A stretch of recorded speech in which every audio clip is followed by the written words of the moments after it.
For those in the room, you can use the earpiece and select the desired channel. A reminder that all comments should be addressed through the chair. And for members in the room, if you wish to speak, please raise your hand. For members on Zoom, please use the raise hand function. The clerk and I will manage the speaking order as best as we can, and we appreciate your patience and understanding in this regard. I would now like to welcome our witnesses for the first hour from the Department of Foreign Affairs, Trade and Development, His Excellency Ben-Marc Diendéré, Ambassador, Permanent Observer, African Union and Canada Special Envoy for Africa, joining us today by video conference. And in person is Ryan Clark, Director General, Central, Southern and Eastern Africa Bureau, as well as Susan Stephan, Director General, West Africa and Maghreb Bureau. Up to 5 minutes will be given for opening remarks, after which we will proceed with rounds of questions. I now invite His Excellency Ben-Marc to make an opening statement. Bienvenue.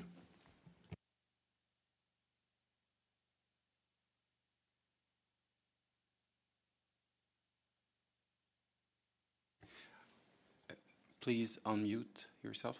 We can hear you, Mr. Mr. Chair, I would like to make a quick statement because I'm at Addis Ababa, and the power may go out before the end of my statement. But first of all, Happy New Year. First of all, I would like to thank you very much for inviting me to join you. I'm very pleased to testify in support of our Africa strategy. Over the few minutes that I have, I will talk about my mandate as a special envoy and my role within the African Union, among other points. Africa strategy and my role. Prior to the launch of the strategy, this committee indicated Mr. Ambassador, if you could slow down your pace a little bit for the benefit of the interpreters, please. Thank you. Okay, I will. Thank you. Sorry about that. Among the report recommendation was a call for comprehensive strategy for Africa to be developed around the principle of partnership, mutual interests, and shared priorities. Canada-Africa strategy, in fact, reinforces the importance of many of committee recommendations. For example, the committee recommended on the creation of diaspora engagement mechanism, devoting special attention for fragile and conflict-affected states, and improving trade with Africa, including through a high-level trade mission. Many other recommendations, such as support for the African Continental Free Trade Area, working through the Commonwealth and Organisation Internationale de la Francophonie, and the LC initiative already existed and were reaffirmed. The strategy emphasizes partnership with mutual benefit, including economic cooperation, peace and security, engagement with African diaspora communities, and development assistance focused on economic growth and youth employment, humanitarian assistance, and global health. As Canada's first special envoy for Africa, I've been working on the last year on implementing the strategy in line with the government's 7 missions, enhancing our partnership with the continent's most important multilateral organization, the African Union, promoting Canada interests from the broad cross-cutting perspective, amplifying our effort to deepen and diversify trade relations with key countries and regions, particularly in sectors where Canada were demonstrated in trade capacity. Members of the committee, Monsieur le Président, j'ajouterai que j'ai activement mobilisé les communautés. Committee members, we have actively engaged with civil society and African diaspora members in Canada. The interpreter notes that the sound is cutting out. We have strengthened our collective presence, and our team is doing an excellent job. Of my action as a special envoy for Africa. Having a special envoy position has sent a signal to Canada's African partners that we are serious. New doors are opening to engage actively in continental initiatives involving trade and investment in sectors such as energy, mining, IT, agriculture, education, biosecurity, biosafety, and climate.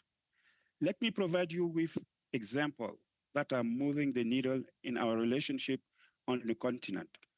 At the Intra-Trade Fair in Algiers, I have participated alongside 16 Canadian companies representing agri-tech, defense, AI, maritime, and the creative industries. In June, I led a delegation of 19 Canadian companies to the Africa Energy Forum in Cape Town, South Africa. In September, at the Africa Climate Summit in Addis Ababa, I presented remarks through Canada's important partnership with African Development Bank, supporting major blended finance initiatives, including supporting the climate resilient agribusiness. In support of Canada's Africa diaspora effort, I led a delegation to a diaspora investment forum in Ghana that includes 10 Canadian companies, organizations. I've been invited at the Angola Financing Summit for Africa Infrastructure Development at the end of October, for hearing our broader effort to support strategic infrastructure projects and global supply chain. Finally, let me provide you with some of my micro-mission highlights. We have made an unprecedented strides in deepening our relation with the Commission and its specialized agencies. At the last high-level dialogue in African Union, Canada negotiated an MOU to deepen our areas of cooperation. My team and I are actively pursuing preparation for the next high-level dialogue to be held this year. Closely connected to work with the African Union has been Canada's commitment to the design and implementation of the African Continental Free Trade Areas, the flagship project of Agenda 2063. Through a partnership with the UN Economic Commission for Africa, Canada has provided substantial support to African Trade Policy Center, instrumental in driving economic integration and opening of new markets for partners like Canada. Mesdames et messieurs, je suis particulièrement fier Ladies d'avoir... and gentlemen, I am particularly proud to have contributed in my capacity to raising Canada's profile in Africa's diplomatic capital, Addis Ababa, while also representing NATO to the African Union. I'm also co-chair of the AU Partners Group, which brings together non-African representatives. Mr. Chair, we have also taken our work a step further to further Canada's mutual interests with Africa and better position the government for the geopolitical and economic challenges and opportunities that lie ahead. Thank you for listening. Excuse me, Mr. Chair. I think that we were very understanding because the internet connection is very difficult for our witness, but for the health and safety of our interpreters, I would suggest to our colleagues to perhaps not ask so many questions to our witness, because answers can always be sent by the witness in writing. I just want to keep in mind the health and safety of our interpreters, given that the internet connection is weak. Intervention. I now will open the floor for questions. First round, beginning with MP Rood. You have 6 minutes. Thank you very much, Mr. Chair. Thank you, witnesses, for being here today. After 10 years of spending in Africa, what hard proof does the department have that Canadian aid funding worked there? And where did it not work, and what programs are being discontinued because of that? Monsieur le Président, c'est une question très importante. Mr. Chair, that's a very important question. I believe many Canadians are also asking this question about our investments on the continent. Many things have happened. I think Canada has not got fulsome answers regarding its investments in the continent, but I will be able to confirm with the committee.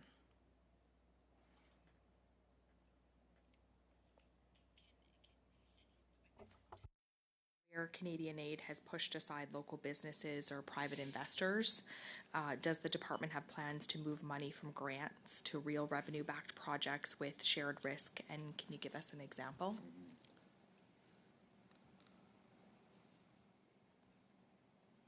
Je pense que mes collègues dans la salle I pourraient... believe that my colleague in the room will be able to give you more information.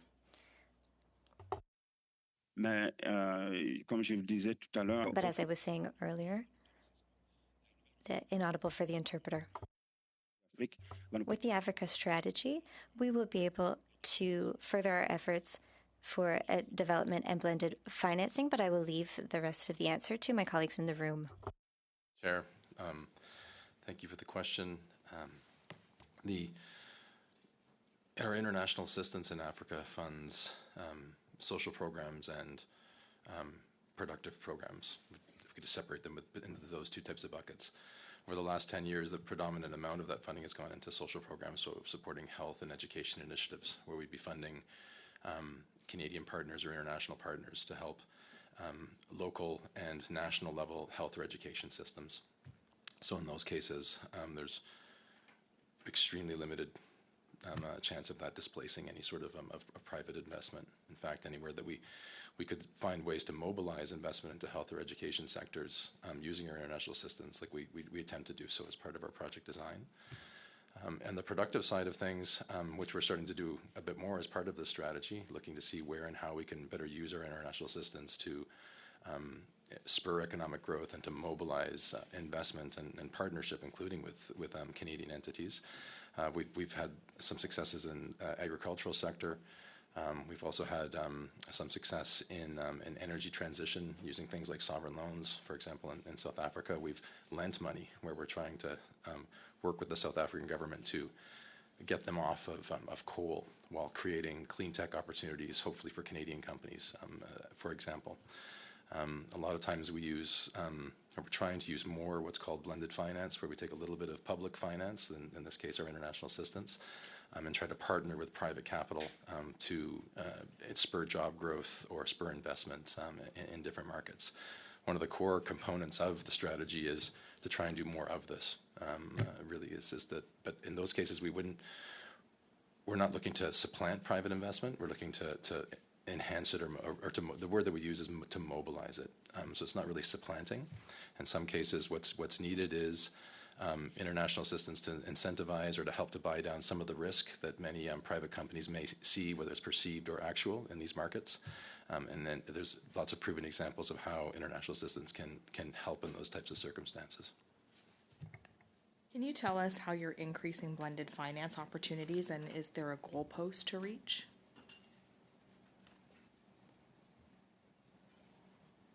Chair, I'll continue and take the answer for that one.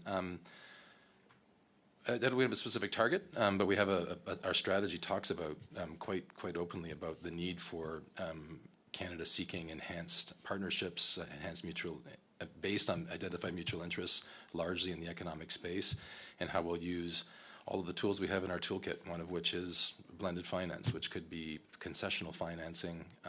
It could just be a grant, like the majority of our international assistance is, that's used to try and create either a better enabling environment for other investment, or where, like I mentioned before, as a way to try and incentivize private capital to get into a particular market or into a particular vehicle, whether it's a fund or a specific project.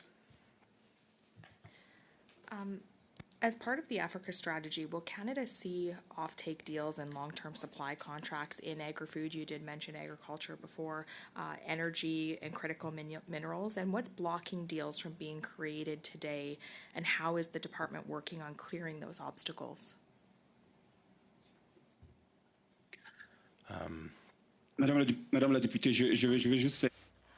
I would like to answer briefly.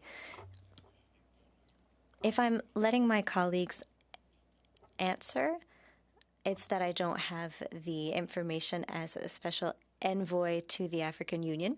These are programs that are part of the department. So if I'm allowing my colleagues to answer, that's because the department is responsible for that work. I just wanted to clarify.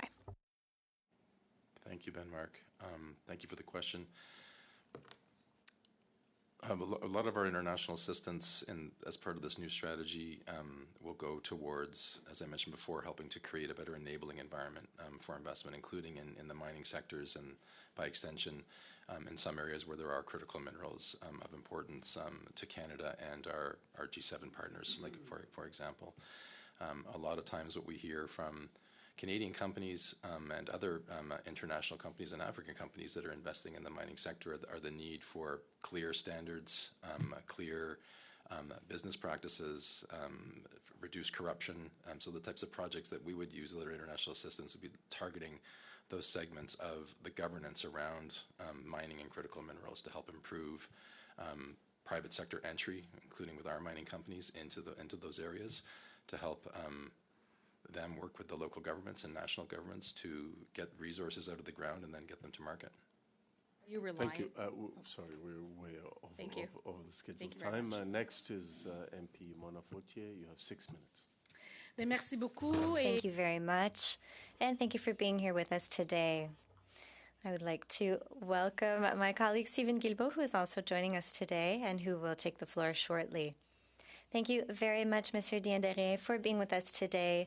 It is greatly appreciated, and your work is also appreciated. I understand that since February 2025, so nearly a year, you have been in this role, but your expertise and your experience certainly do help us with these opportunities.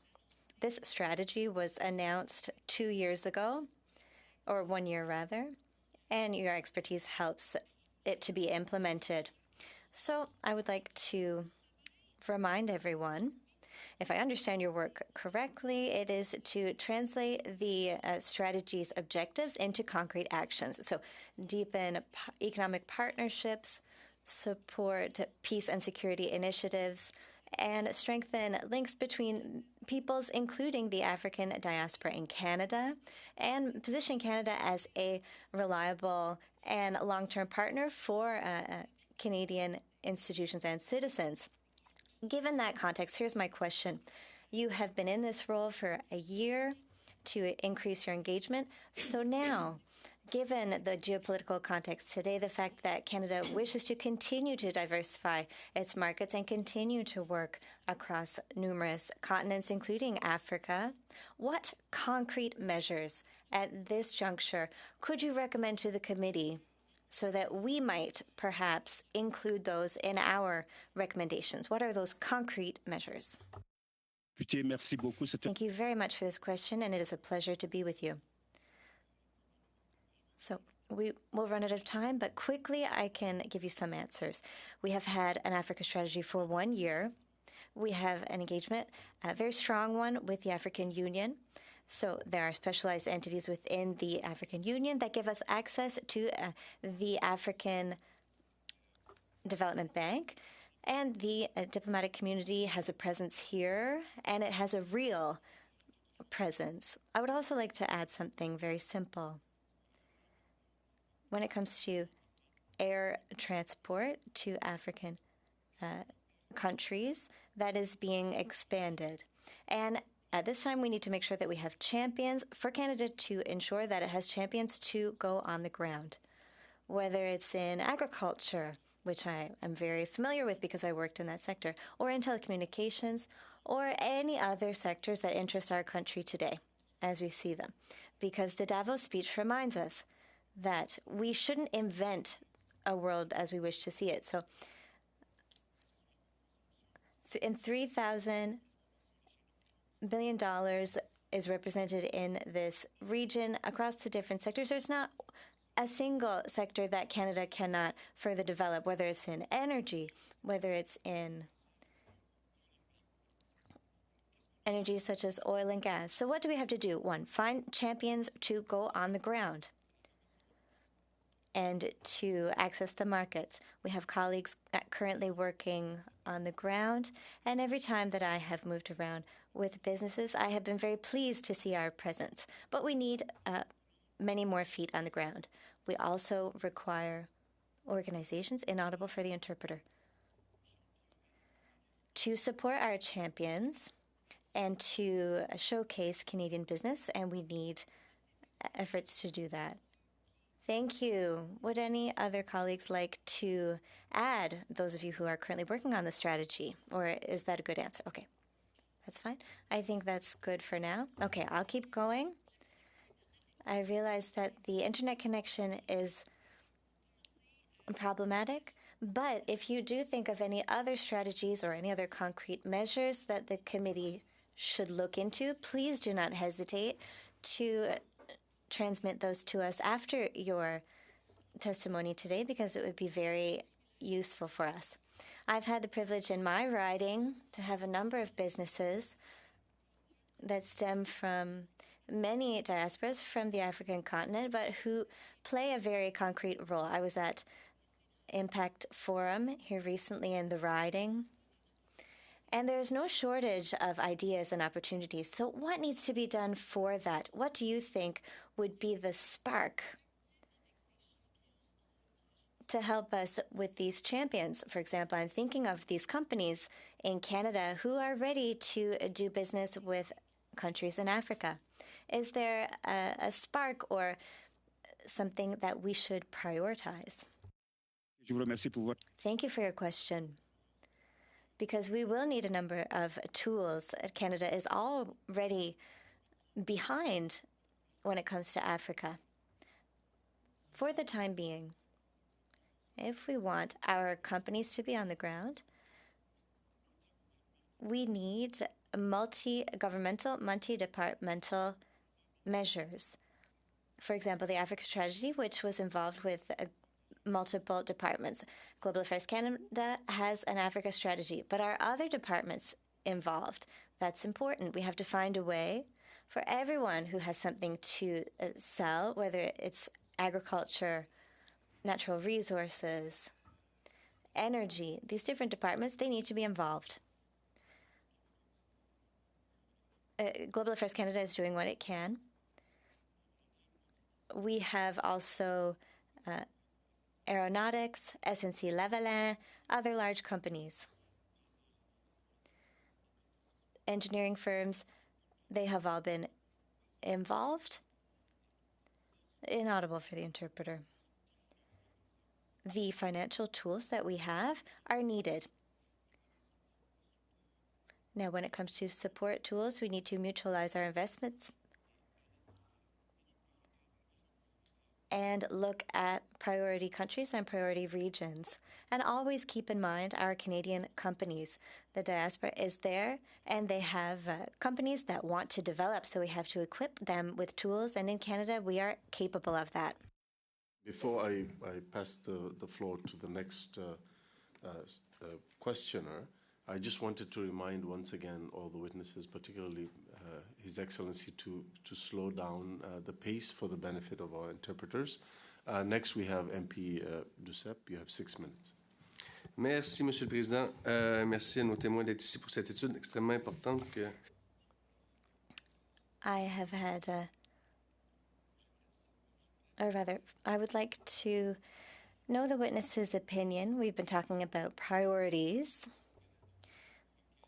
Are Canadian African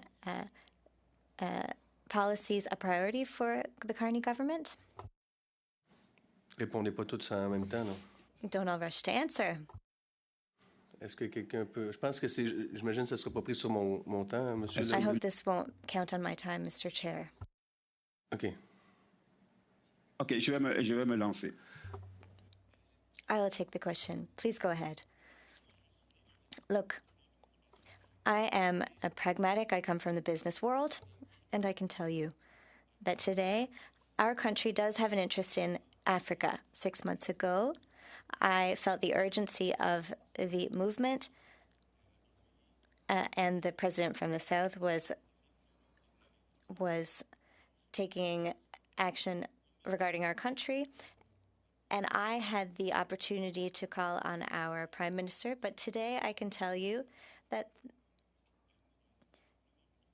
there has been very recent mobilization by the government because it's very important. So for the last 6 months. So how many missions has Carney taken in Africa since his election? Well, there was one for peace and security in Egypt. And also there was the G20 in South Africa. He could do more, but for the moment, I think that the Prime Minister... So when it comes to bilateral efforts, there has not been anything. That's correct. Okay, thank you. The Africa Strategy was published 1 year late compared to what was projected. It was published just before the election was triggered. Could you please explain how the date for publication was chosen? Je pense que vous travaillez au quotidien là-dessus. I think you're working on this daily. Could one of you please explain why that date was chosen to publish the Africa Strategy? When wouldn't be able to comment on the government's decision for the timing of the release of the strategy, but I could say that officials, including Susan, myself, and Ben Mark, spent a considerable amount of time consulting and talking with partners and establishing the strategy, and we're quite happy when it was released. OK. Il y a aussi, moi j'ai eu la I have been to Cameroon, Rwanda, Kenya in the past, and of course met many people from civil society and elected officials there, as well as NGOs rather, who said that they think that Canada is very absent. I am not a fan of Mr. Chrétien, I'm sure you know, but he did make efforts to build more partnerships in Africa. And in Africa, and I'm not inventing this, I'm not making it up, they feel an absence of Canadians compared to what it had been in the past. So this is a 20-page strategy that has been published. And actually, it's only 19 pages because the last page is blank.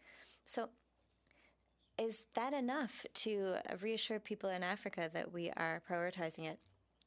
Thank you for your question. I myself had the opportunity to hear the public's criticism, the diaspora's criticism regarding the relevance and so on of this strategy. When it comes to timing, I've always said that this was just a first step in a longer conversation to build bridges between Canada and Africa. And there are 54. So the strategy is not the entirety of the story.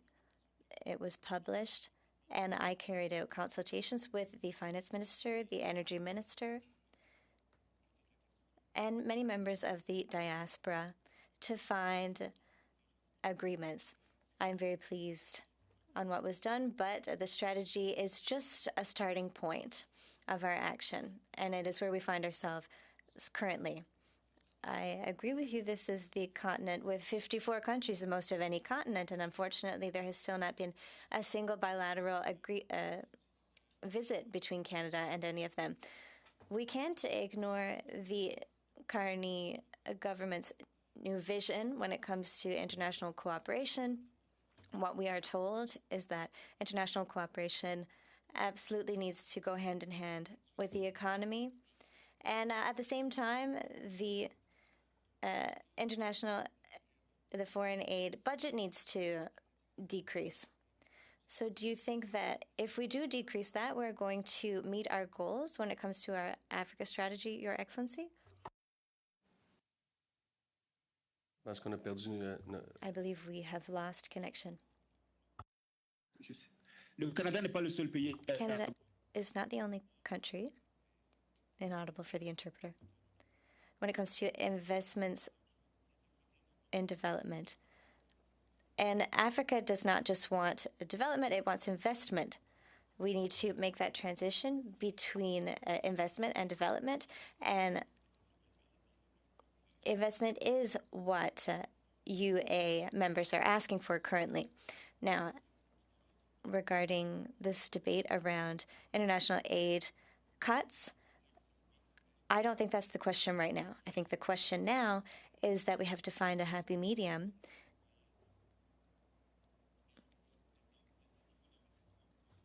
when it comes to our levels of investment for it to be beneficial mutually. So you're telling me that Africa doesn't expect anything anymore when it comes to international aid, but that we have ears on the ground telling us the opposite. But that's your answer, and I respect it. Am I running out of time, Mr. Chair? This is a very interesting conversation. So you're telling me that other countries are reducing their international aid. It's logical for Canada to do the same. Is that what I'm to understand? No. That is not how you should interpret what I said. Thank you very much. Okay. We now proceed to the second round of questions, beginning with MP Michael Chon. You have 5 minutes. Thank you, Mr. Chair. Thank you to our witnesses for appearing in front of us today. I have a couple quick questions. You, sir, were appointed Canada's Special Envoy for Africa, and then prior to that, you were also appointed Canada's Permanent Observer to the African Union. Can you tell our committee how many locally engaged staff and how many permanent staff from Canadians you have employed to support you in your work? Thank you, Mr. Chung. That's a tricky question for me. It's very easy. I have one CBS, one Canadian-based employee. I have one,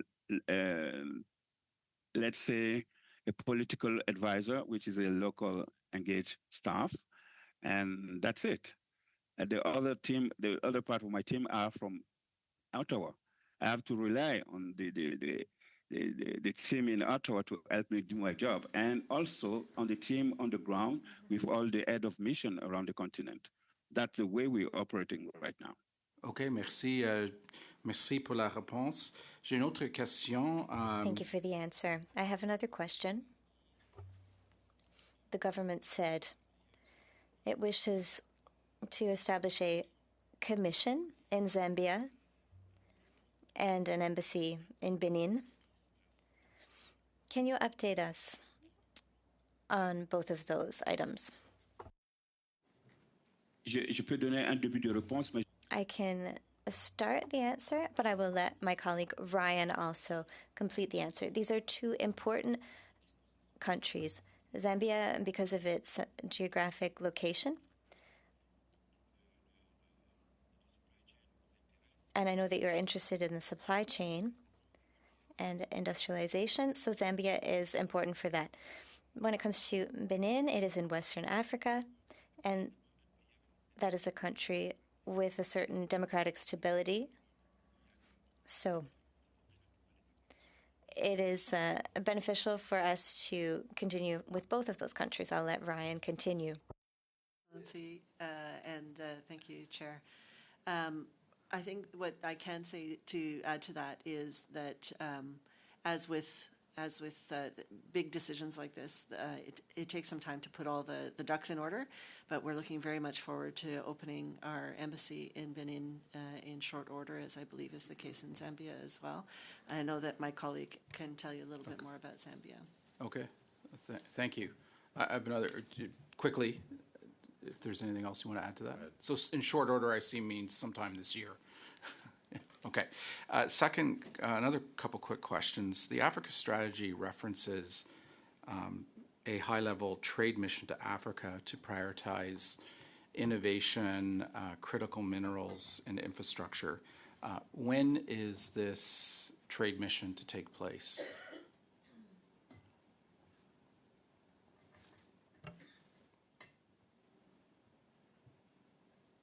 Ryan, do you want me to jump in?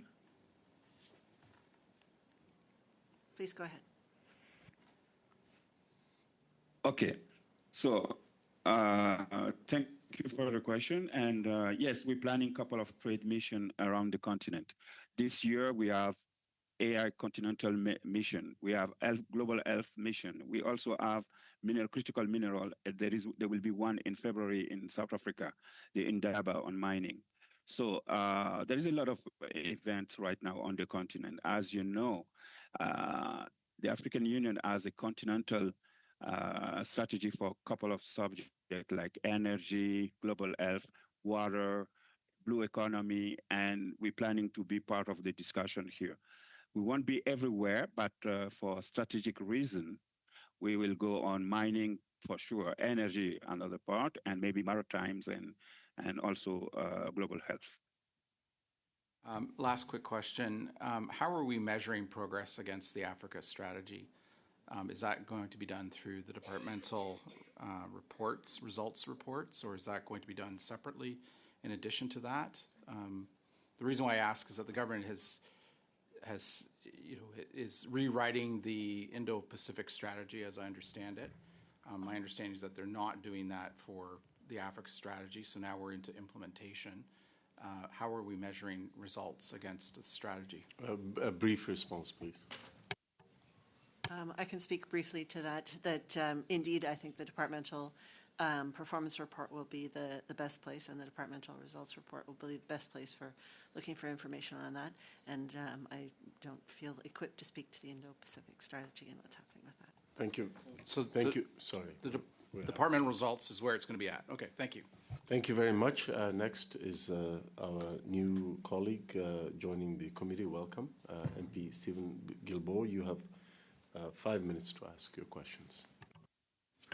Merci beaucoup, Monsieur le Président. Thank you very much, Mr. Chair, and dear colleagues. I'm very pleased to join this committee. Thank you to our guests. I'll begin with a few questions for you, Mr. Diendéré. Thank you very much for being with us, because I'm sure that it must be close to midnight where you are. My questions follow my Bloc colleagues' questions regarding international aid. For a few years, past international aid, $5 billion. Also regarding climate change, over the past 5 years, were allocated by Canada under the Paris Agreement, and almost $500 million when it comes to nature. My question for you, Mr. Diendéré, is this. After the U.S. has massively stopped international aid, which I think is deplorable, I think we all do think that, are there opportunities, if we can use that expression, for Canada to perhaps play a greater role in certain key sectors where the Americans have pulled out that could have an impact on insecurity on the African continent?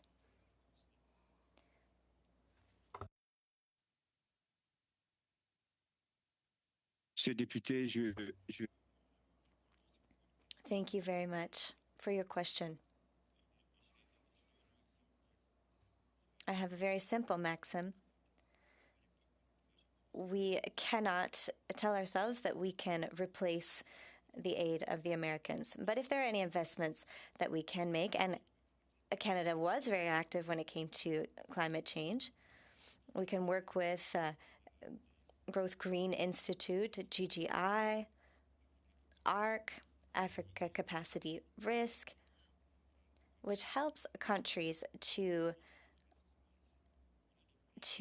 cope with climate change. We do have real assets and real opportunities, but we cannot replace American aid. But there already had been an erosion of development aid. That's what I was trying to say to your colleague, Mr. Duceppe, earlier. Erosion doesn't mean that we should stop aid. It means we need to be more creative. We can continue what we were doing. And Africans are already working very, very hard. If you would see the technology they're using and the methods to cope with climate change and to deal with climate crises, which they, in large part, were not responsible for. They're dealing with incredible circumstances. I have heard a finance minister tell me that while they were trying to deal with the last drought or flooding or climate crisis, there was another one following on its heels.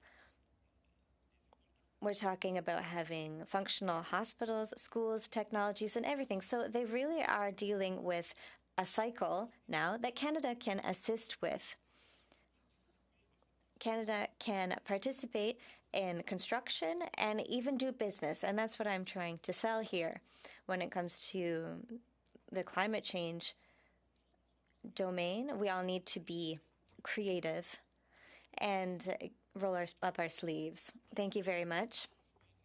And I do agree with you when it comes to the synergy between development aid in more traditional sectors like education and health, but also what we've been doing in regards to nature and climate change. And the role that investments can play and the private sector can play and being creative in our investments. So public investments can generate extra or additional investments. And I will have a question for Lori from FinDev later. She just arrived.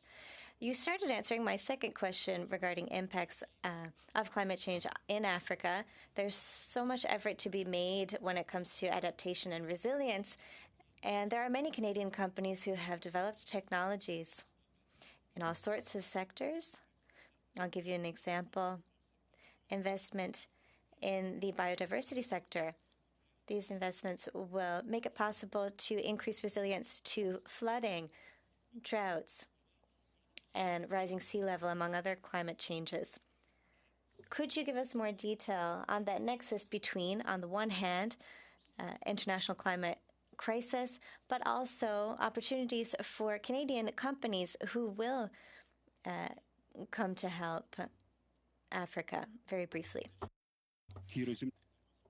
I'll give you one example. When I was at the Cape Town Summit, I met with a Canadian company.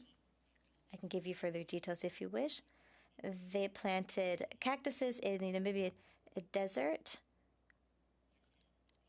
as a way to generate energy. And this is a nexus between businesses. Thank you very much. 2.5 minutes to you, Mr. Giuseppe. Thank you, Mr. Chair. Mr. Diendere, that is extremely interesting, and I will be Googling that. I find that very interesting. I would like you to come to talk to us about the Francophonie. We know that so much of the Francophonie is in Africa. Given that, could you tell us currently, how do you evaluate Canada's place in the Francophonie? Are there steps that you are taking on that file? I can answer you.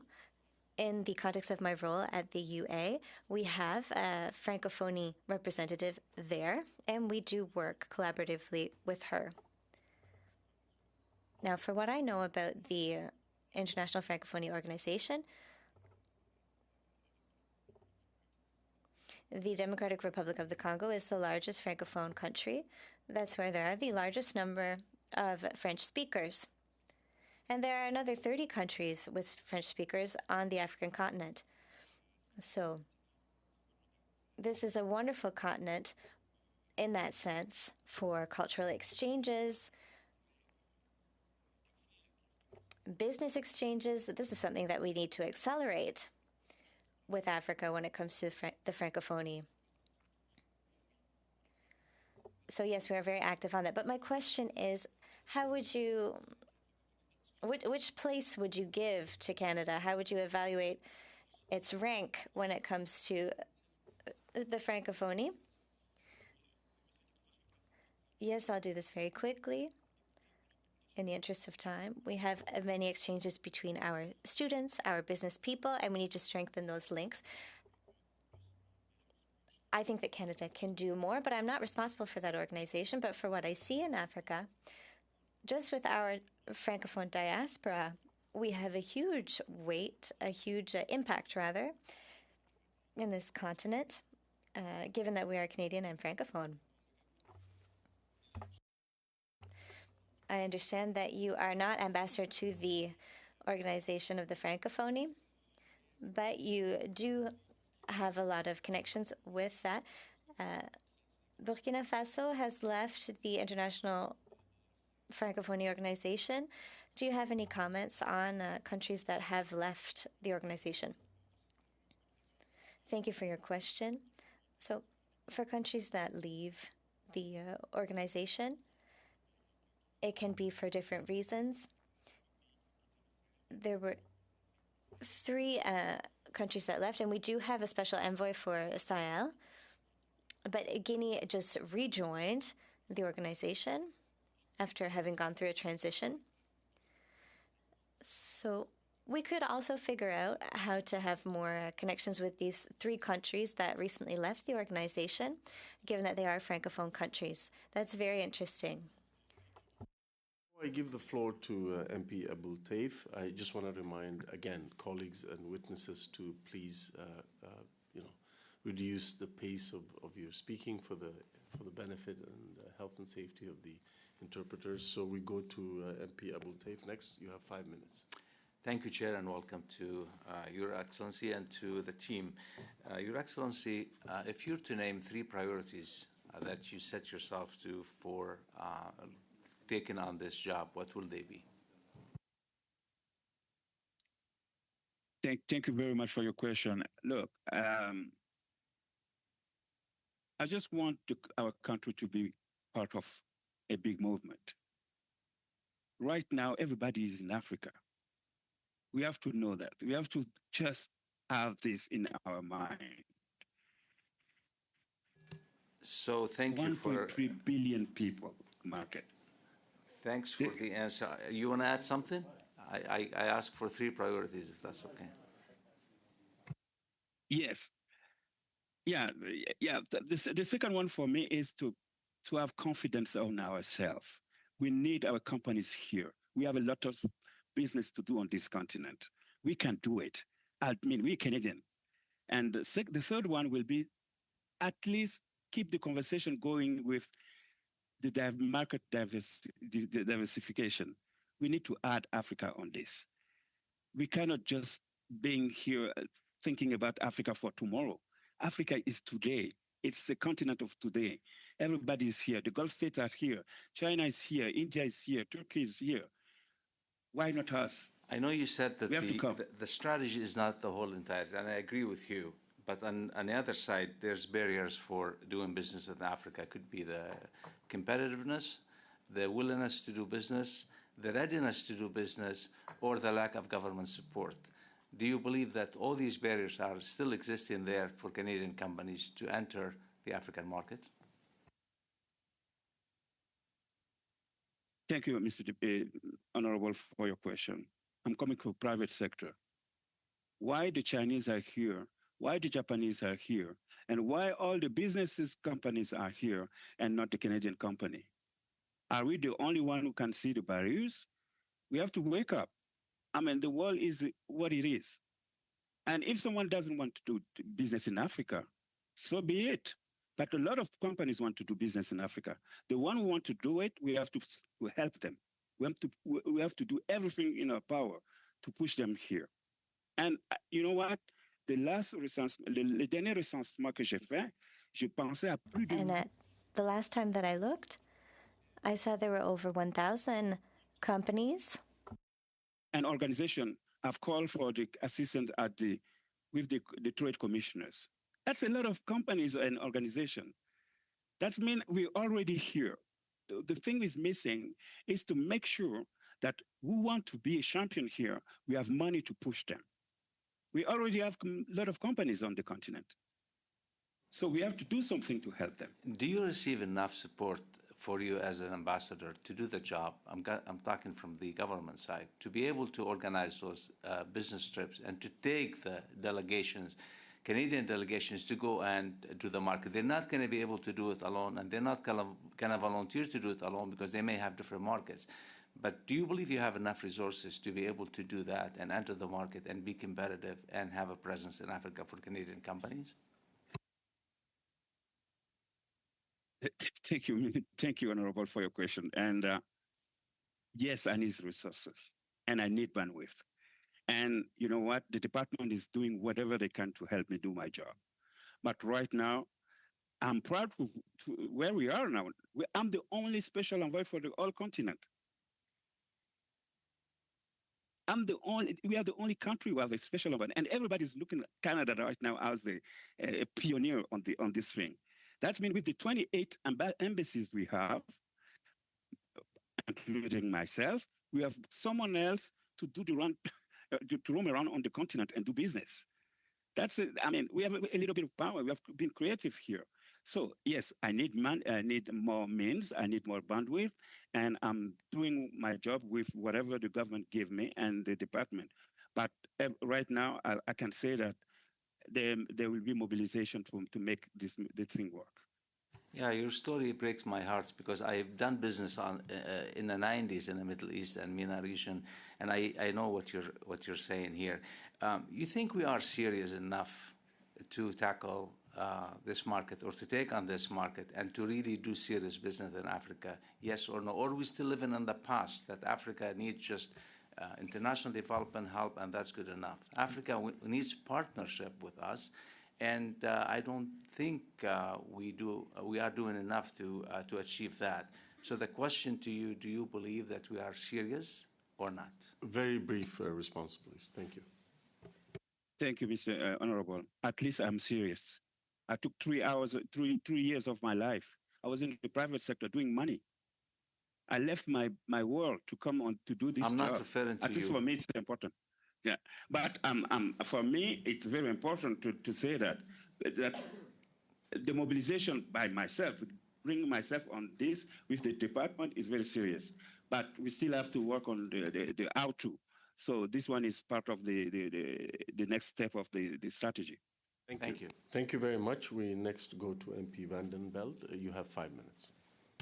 Thank you. And Ambassador Diendere, thank you so much for your testimony and for the work that you're doing. And I noted that I really like what you said, that everybody's in Africa. Frankly, I think that should be the title of our report. I did note some of the countries that you mentioned, and we know that right now we're in a new period of geopolitical competition. In that competition, Africa is really the frontier. And some of the countries that you mentioned are not as committed, or even would be undermining some of the democracies in Africa.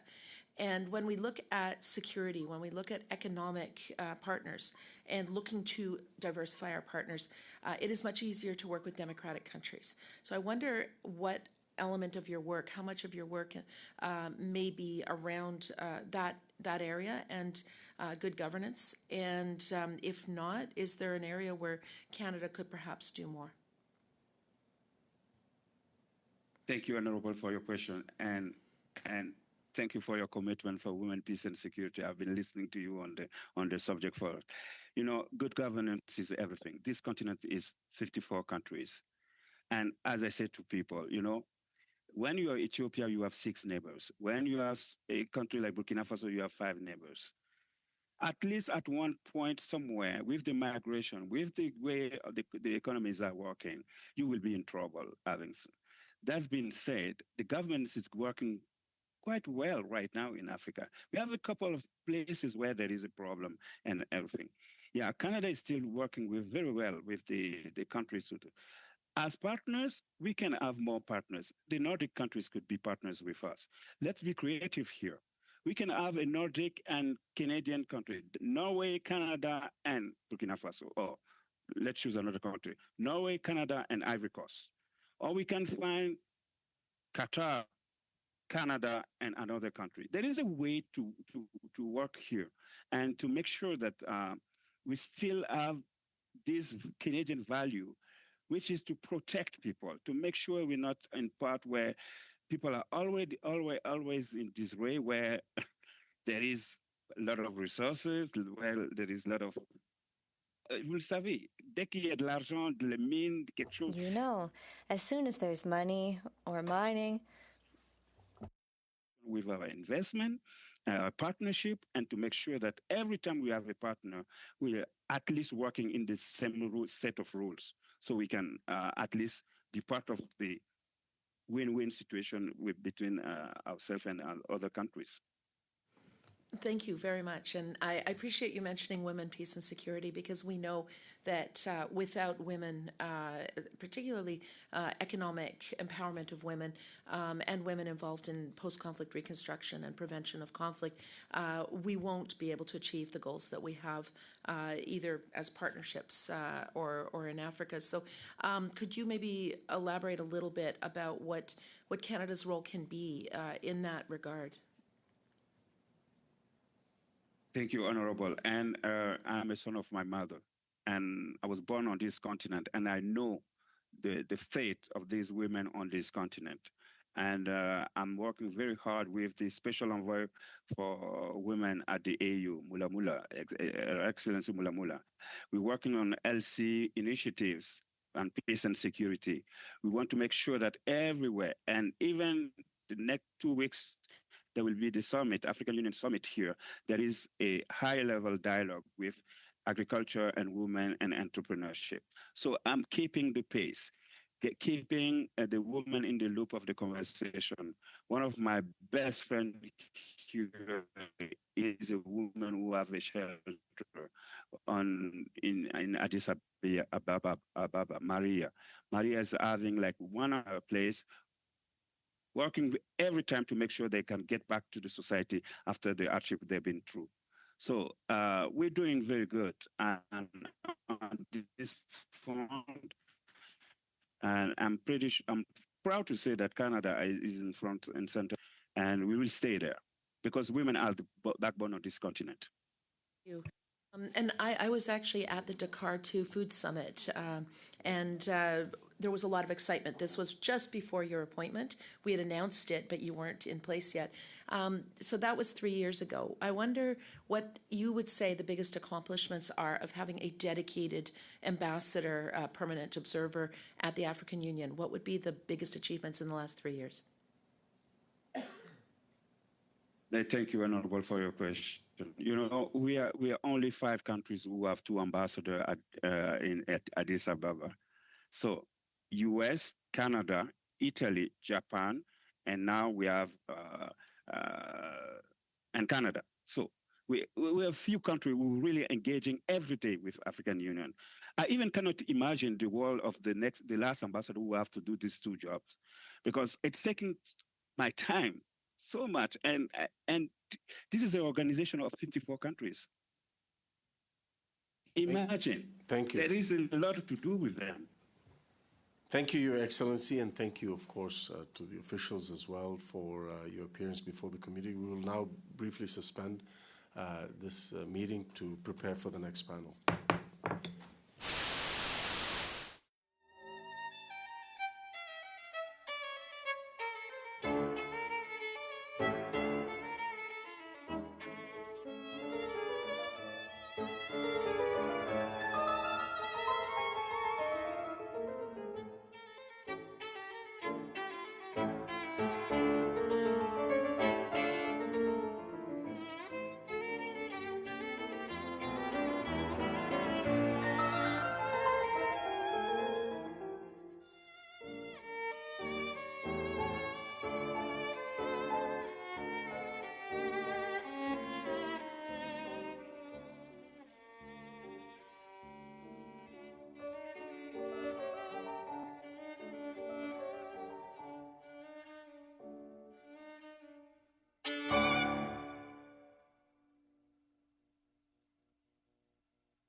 second round, for the second hour, from Development Finance Institute of Canada, Laurie Kerr, Chief Executive Officer.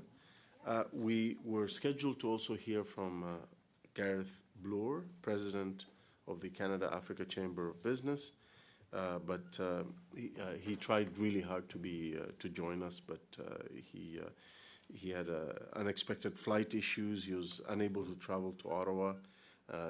Despite this, he made the necessary arrangements with our clerk earlier today to participate by video conference, but he wasn't able to join us. So he sends his regrets. I now invite Laurie Kerr to make her opening statement, and then we will move to questions from colleagues. Thank you. Excellent. Merci, and thank you, Mr. Chair and members of the committee, for the invitation to appear today. Good afternoon. On behalf of FinDev Canada, it's a privilege to share with you more about FinDev Canada and what we are accomplishing in Africa in alignment with Canada's Africa strategy. FinDev Canada is Canada's bilateral development finance institution, established in 2018 as a wholly owned subsidiary of Export Development Canada. We support development through the private sector by providing financing and investment in blended finance solutions, as well as technical assistance to support sustainable and inclusive growth in emerging markets and developing economies. We were established to complement the range of tools that Canada has in place to address the significant development challenges that these markets face, with a focus on supporting growth and prosperity through the private sector. Since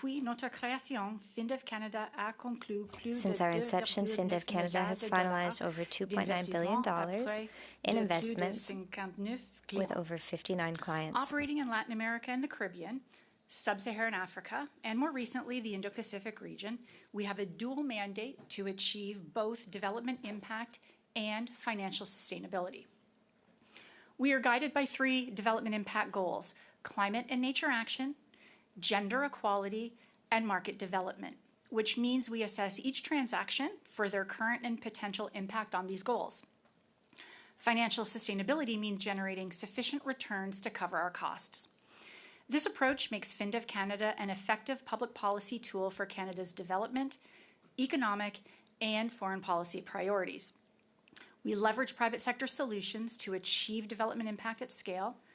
We support development and strengthening of key global partnerships, and we do so in as a responsible financial steward, growing the government's capital.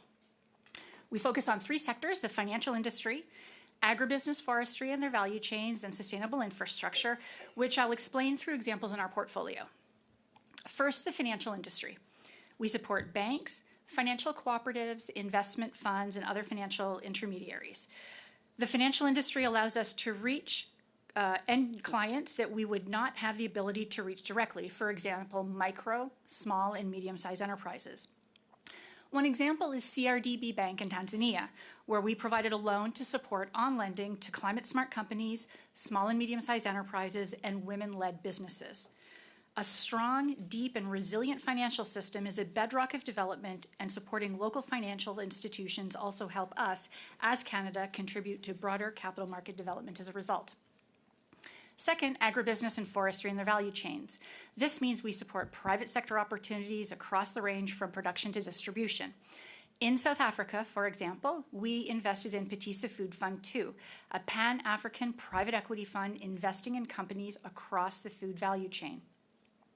FinDev Canada provided Petisa with an equity investment, which has helped create 3,800 jobs and supported over 15,000 smallholder farmers, 50% of which are women. This develops food production, distribution, and markets for African people and the broader global economy. And finally, sustainable infrastructure. This means building inclusive, low-carbon, and climate-resilient economies through renewable energy, sustainable transport, water and sanitation, and digital inclusivity. One demonstration of our commitment to sustainable infrastructure in the region is through our Equity Investment and Energy Entrepreneurs Growth Fund, alongside the 2X Canada Blended Finance Facility funded by Global Affairs Canada and implemented by us to promote gender equality. The fund is seeking to close the energy gap, expanding access to clean, affordable energy for off-grid households and businesses.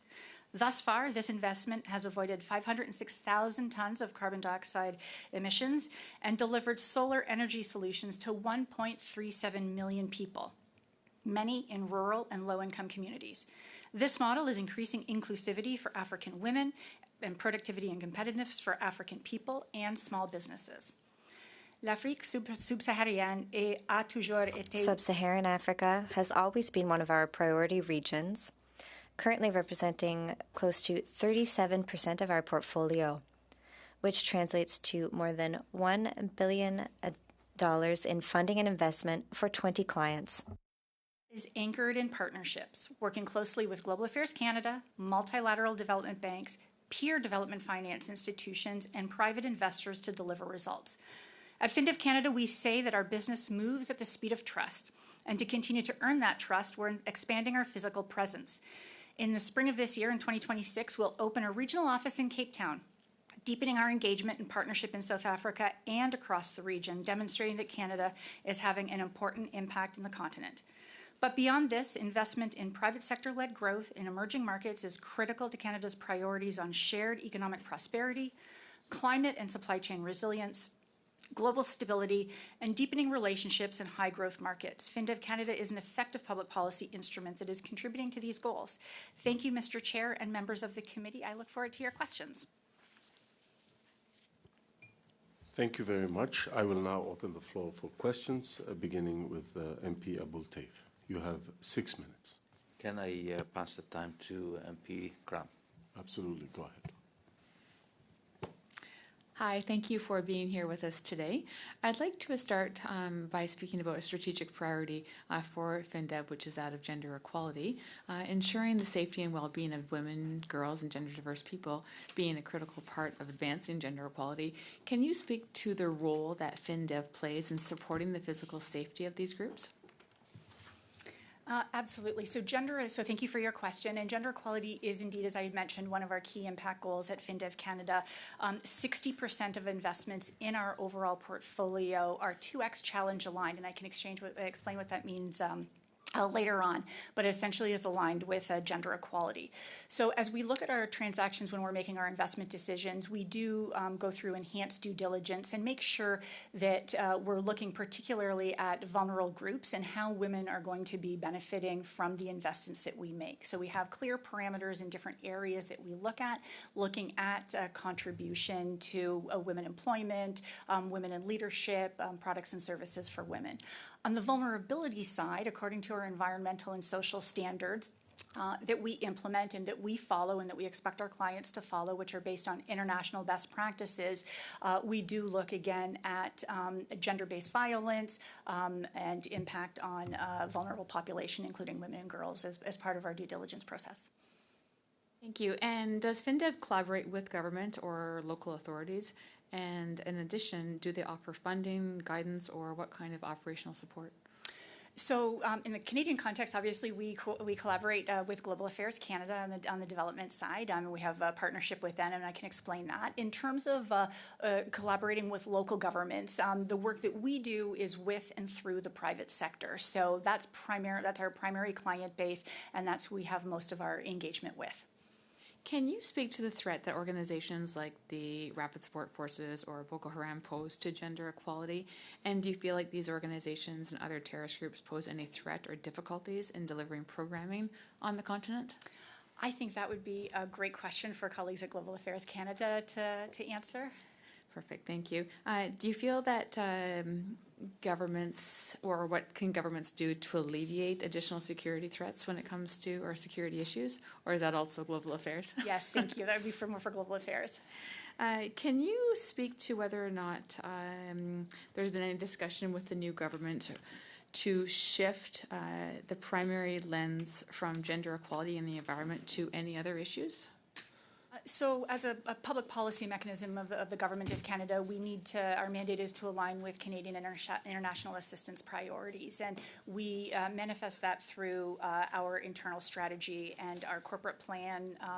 And the strategy that we're putting forward continues to have the 3 impact goals that I mentioned, climate and nature action, gender equality, and women's economic empowerment. Thank you. Can you acknowledge whether or not the Chinese or Russians are involved at all in the gender equality space on the continent? I'm not in a great position to answer that question. Okay, thank you.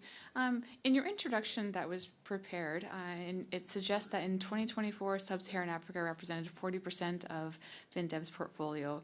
By sector, 59% of its portfolio was in the financial industry, 22% in sustainable infrastructure, 18% in agribusiness and forestry value chains. FinDev's Canada's most recent annual report showed $55.6 million in net financing and investment income in 2024. So I'm just curious if you could elaborate, what does the $55.6 million mean? What does it account for? Is it, if you could go into a little bit more detail on that $55.6 million. The $56 million of net financing and investment Correct. income? Yeah, so that's a demonstration of FinDev Canada's sort of efficiency and effectiveness as a development finance institution. So when we make investments and we provide loans, we expect to be repaid with interest on our loans and with a return on equity on the investments. So the income that we're making more than offsets all of my administrative costs in the organization. So it's actually a show of financial effectiveness and that we're good stewards of the Canadian government capital that's been invested in us. Excellent, thank you. I'm going to pass the last minute and a half to my colleague. Thank you very much. I'm going to ask you the same question I asked in the first panel. How are you increasing blended finance opportunities, and is there a goalpost to reach? Thank you for your question. So indeed, blended finance is a tool that's in FinDev Canada's toolkit. It's a very important instrument that we have. We have 2 concessional finance facilities, both funded from the government. The first one focused $76 million. It was provided in 2021, focused on gender equality. And the second one, the $700 million concessional finance facility that we have, is really focused on private capital mobilization. So through this facility, we're looking to increase risk sharing with the private sector in order to mobilize more investment within and into emerging markets. So private capital mobilization is indeed a goal of FinDev Canada. We do so on our own balance sheet as well as with this very useful tool of concessional finance where we provide the blended finance solutions. Thank you. I'll leave it there. 20 seconds? That's okay. Okay. Thank you. We will go next to MP Rob Oliphant. You have 6 minutes. Thank you, Mr. Chair, and thank you and all the folks at FinDev Canada for what you do. Being here, I want to lift us out of the weeds a little bit. I think, and I don't know this for sure, but I think in 2017-18 there were discussions that looked at perhaps limited scarce resources on the development side in our world, not just in Canada, but around the world. And there was an idea that we should change the way we do that to ensure that we have a development footprint, but that we do it with a revolving fund with financing. I think, however, it's not just because of less money, but it's a better way to do development. And I'd just like a little bit of your thoughts on, this is not just about scarcity, but it's about empowerment, engagement, and mutual respect and understanding of how we deal with partners in developing countries. Obviously, Africa is the lion's share of any one region, but generally, am I right that there are collateral benefits for doing this that aren't just about scarce money?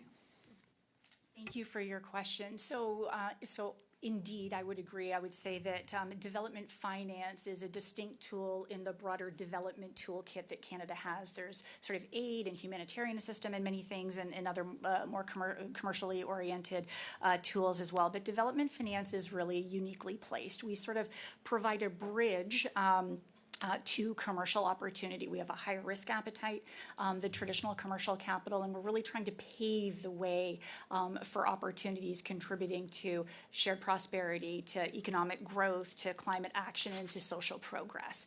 And all of these benefits in emerging markets then have benefits back to Canada. So it's uniquely placed in that there's a return on that investment, not just financially as we talked about before, in that we're an efficient instrument because we're covering our costs. But it's also a very effective instrument in terms of building relationships, working in partnership with the countries, the markets that we serve.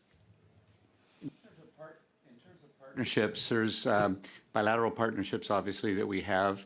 There are partnerships with enterprises of a variety of sizes. But there are also, you mentioned there are multilateral development banks, and I'm assuming the African Development Bank is where we are a shareholder, but what is our relationship with that? Thank you for your question. So with the African Development Bank, we've been looking for opportunities to collaborate with them. And in fact, one transaction where we did collaborate with them was a transaction called BOAD, which is the West African Development Bank, the Banco West Africain de Développement, alongside the African Development Bank, and actually our Italian development finance institution counterpart as well. So we provided a loan to support their lending activities for small and medium-sized enterprises in agribusiness and renewable energy. So we do look for opportunities to collaborate with African Development Bank and other bilateral development finance institutions that are active on the continent. And in terms of, you mentioned the Italian equivalent, are there others?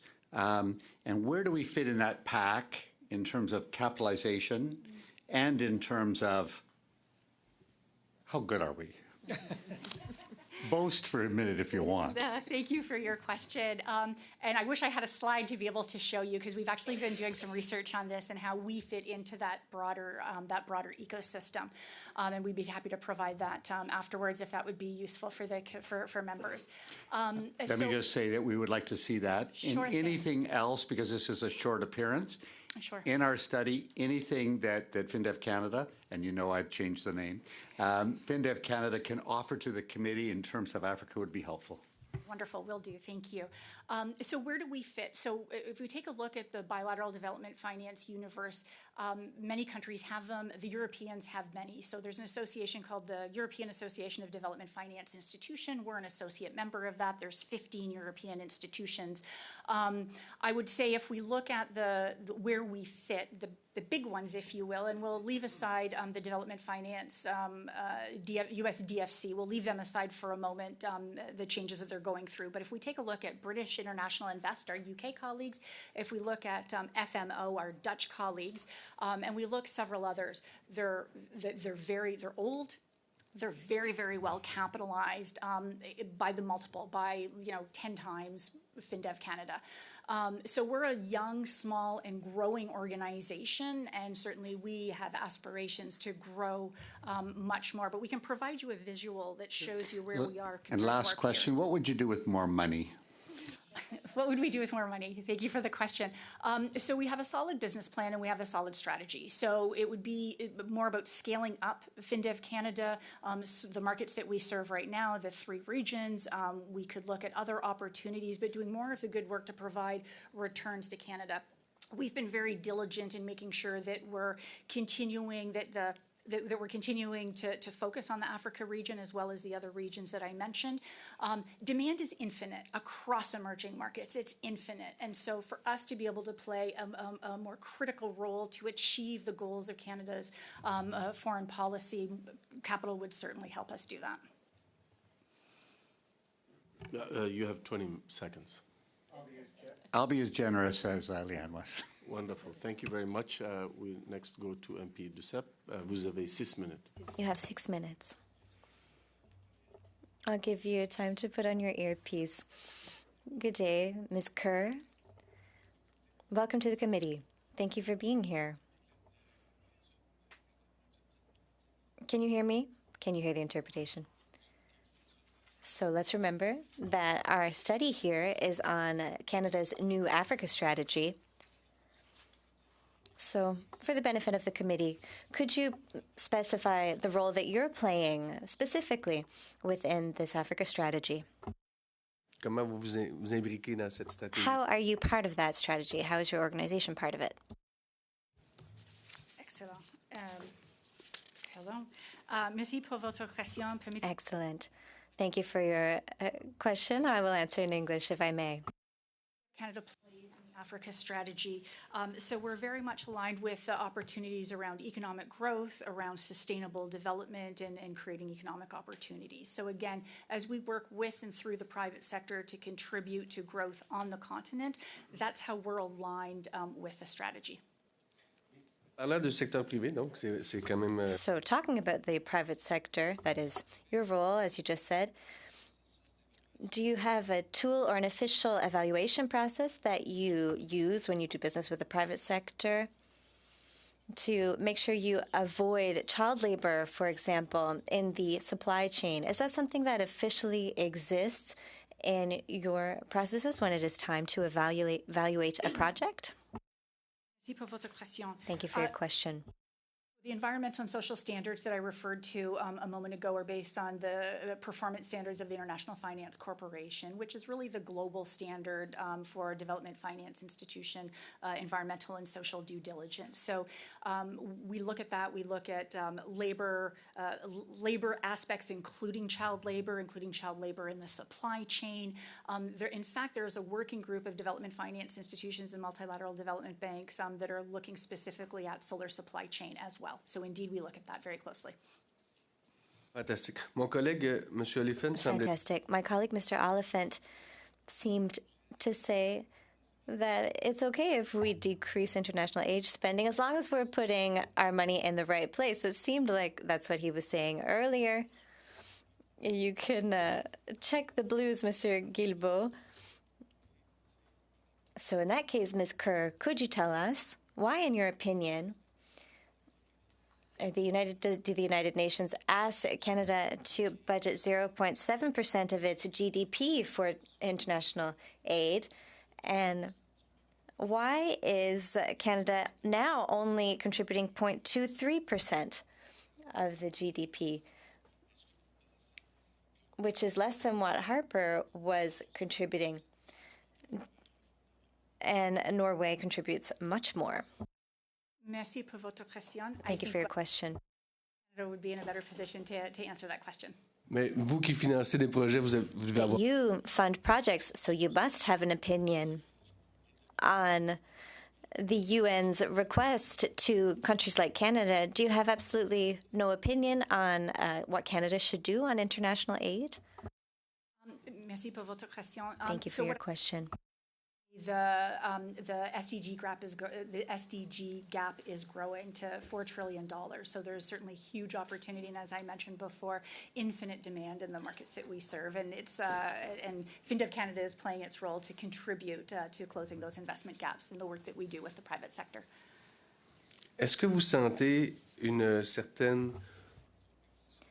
Do you feel that there is competition with other countries, other powers on the African continent, for example, China, Russia? Do you feel competition on the ground for wanting to fund more and more projects among these countries who are not necessarily Canada's allies? Merci pour votre question. For us in the work that we're in, the scope that we're in dealing with, working with the private sector, we don't feel that competition on the ground.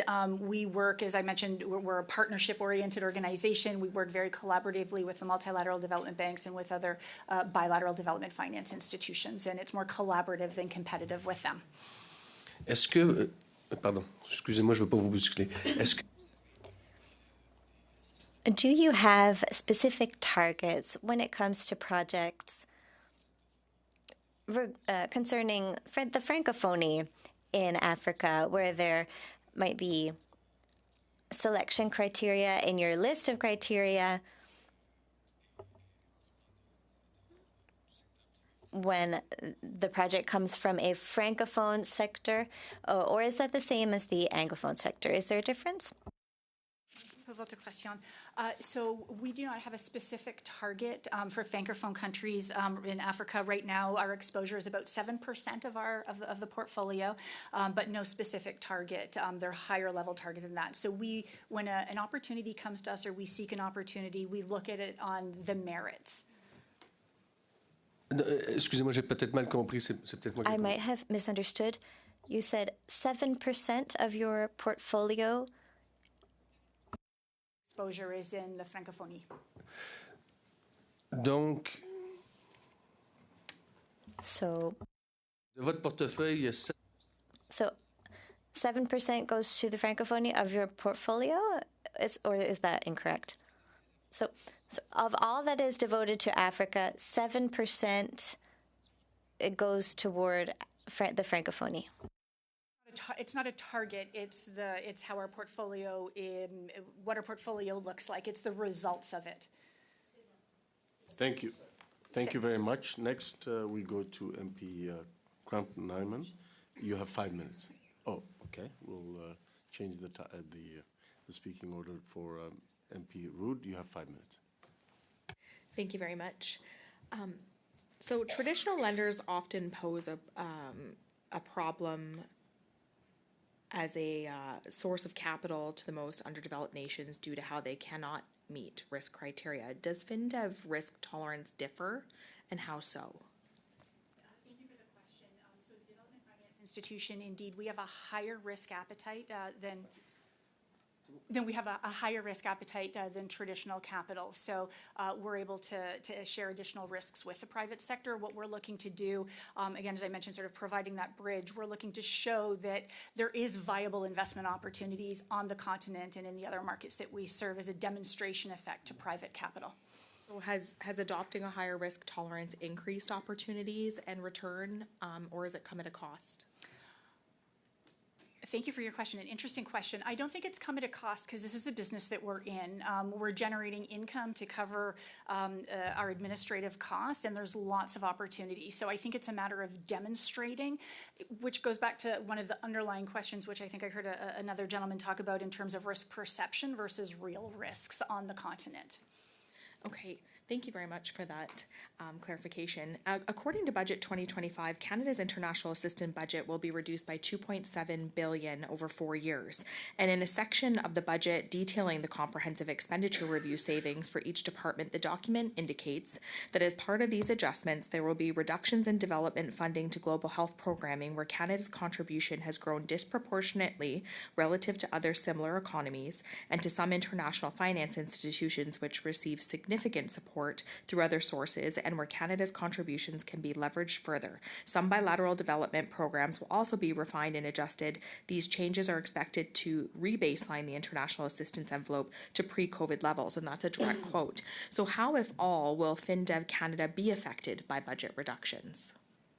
So thank you for your question. Right now, we're not receiving additional resources on an annual go-forward basis from the government, other than the capital contributions that have been promised before. And we get our capital contributions traditionally through the retained earnings of our parent company, Export Development Canada. So right now, we're sort of living the spirit of the austerity that the government has put forward in our corporate plan. Thank you very much. What are the largest revenue-generating projects that FinDev has financed in Africa in the last 5 years, and what cash returns and jobs did they produce on the ground?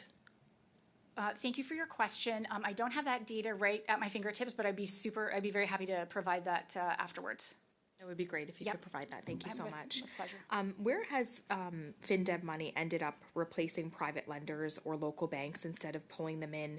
And has there been discussion on changing terms to attract private capital and not crowd it out? So thank you for your question. As we go through our evaluation process to make a loan or make an equity investment, we go through a process to make sure that we're actually not crowding out the private sector, because exactly as you said, we're supposed to be mobilizing them. So we either look to, on one hand, mobilize investment that wouldn't be there without the participation of a development finance institution, or we go to where private capital is too sort of weary or leery to go right now. So we take that point of crowding out private capital very seriously in the rigorous review process that we go through. So I would say we're not crowding out. Okay. And if you could answer how many projects in critical minerals, energy, and transport are ready to go, and what's the average time to close, and what could be done to improve that timeline? Thank you for your question. I don't have the information right at my fingertips. Again, would be happy to follow up on that, but perhaps just one clarification. At the moment, FinDev Canada doesn't work in the critical minerals sector directly. Thank you. I'll cede the rest of my time to Mr. Appletieff. Thanks again. Quick question. Do you compete with the private sector, or do you work with the private sector, and how's the relationship with the private sector as far as FinDev? Yeah, so thank you for your question. No, we don't compete. I mean, our role is really to facilitate investment, to provide the demonstration effect, and to crowd in private investment with the work that we do on our balance sheet as well as with blended finance solutions. As far as the mandate, are you made to make profit or to generate activities? Thank you for your question. In fact, it's a dual mandate. We are here to have measurable, demonstrable development impact in the markets we serve, as well as to be financially self-sustaining. Thank you very much. We're out of time. We'll go next to MP Stephen Guilbeault. You have 5 minutes. Monsieur le Président, vous me permettrez une Thank certaine you, Mr. Chair. I have had the pleasure of collaborating a number of times with Lori. of the committee to really understand the role that you're not a competitor to the private sector. You're a catalyst. You're a facilitator for investment. And I think one interesting example, perhaps you could share with the committee, is the initiative that was announced in 2024. Where, I mean, one of the things we're hearing from the developing world is to have access to more concessional financing for things that would be otherwise more difficult to finance.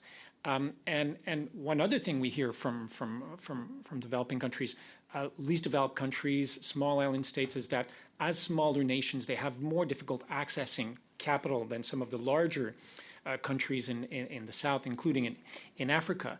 The initiative you launched in 2024 was a clear response to many of these things, and I'm wondering if you could share with us that initiative.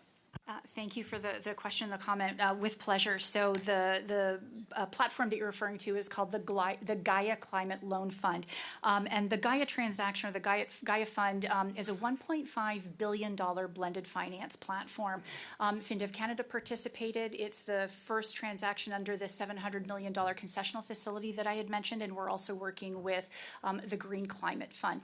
We developed this and architected this with a large global bank. So again, it's $1.5 billion. It's to support climate mitigation and adaptation. What's unique about this is that it's 70% focused on adaptation in 20 emerging markets, including 20% in least developed countries and small island developing states. So being very, very intentional around adaptation and resilience, and being very intentional around the more challenging markets. Thank you. So $1.5 billion was raised through this initiative. How much was the investment by FinDev that allowed that $1.5 billion to be raised? Thank you for the question. We had a $75 million investment. I can give you the exact capital stack and follow up with more detail on it. We reached $600 million close in October of 2025, and the second close will bring us to the $1.5 billion. But again, the purpose there, the majority of that will be private sector investment, whether it's pension funds, whether it's insurance companies, and global banks. So $75 million of Canadian investment, leveraging $1.5 billion of investment for developing countries, least developing countries, small island state, in adaptation, which is the hardest thing to finance right now in the climate space, because it's harder to find returns. But what was the reaction? How was this fund received by developing countries, some other funds that are similar to FinDev around the world, and private institutions? Thank you for the question. So it's been very well received, if I can be honest with you. When we went into this sort of architect period of designing Gaia, it was really to create a blueprint. It was really to create a replicable model that can be leveraged and adapted going forward. So very well received. It would be really nice if you could share with the committee like some of the elements, maybe press clippings of when the fund was announced in 2024 and the architecture, because I do think that it is a model, and many in fact have said that it is a model that can and should be imitated to face both the climate and nature crisis in countries and sectors that are more difficult to fund. Thank you. Pleasure. No more questions. Thank you very much, Mr. Guilbault. We next go to Monsieur Duceppe. You have 2.5 minutes. Merci, Monsieur le Président. Thank you, Mr. Chair. Thank you very much. This is my last question round. I would like to thank you for the work that you do. It's very much appreciated. I just want to come back to something. I might have misunderstood it, but I understood that in your Africa allocations, 7% only go to Francophone countries. Is that correct? Thank you for the question. Happy to provide a clarification. So the current composition of our portfolio has 7% of our African portfolio has 7% in la francophonie. That's correct. Mais qu'est-ce qui explique, je veux dire, il y a en haut de 50% des pays. But there are over 50% of countries on the continent that have French as either first, second, or third official languages. So what could explain such a low threshold of investment? And it's not to accuse you of anything. I'm just curious. Thank you for the question and the comment. I would say that it's the opportunity to find commercially viable projects at a size and scale that would be fitting with our current strategy at FinDev Canada. So that's not it's kind of the opportunity set is what I would say. This is why blended finance opportunities or blended finance structures and additional concessional finances is helpful to be able to reach markets. Combien de personnes chez vous How many people on your team speak French, employees, generally or approximately?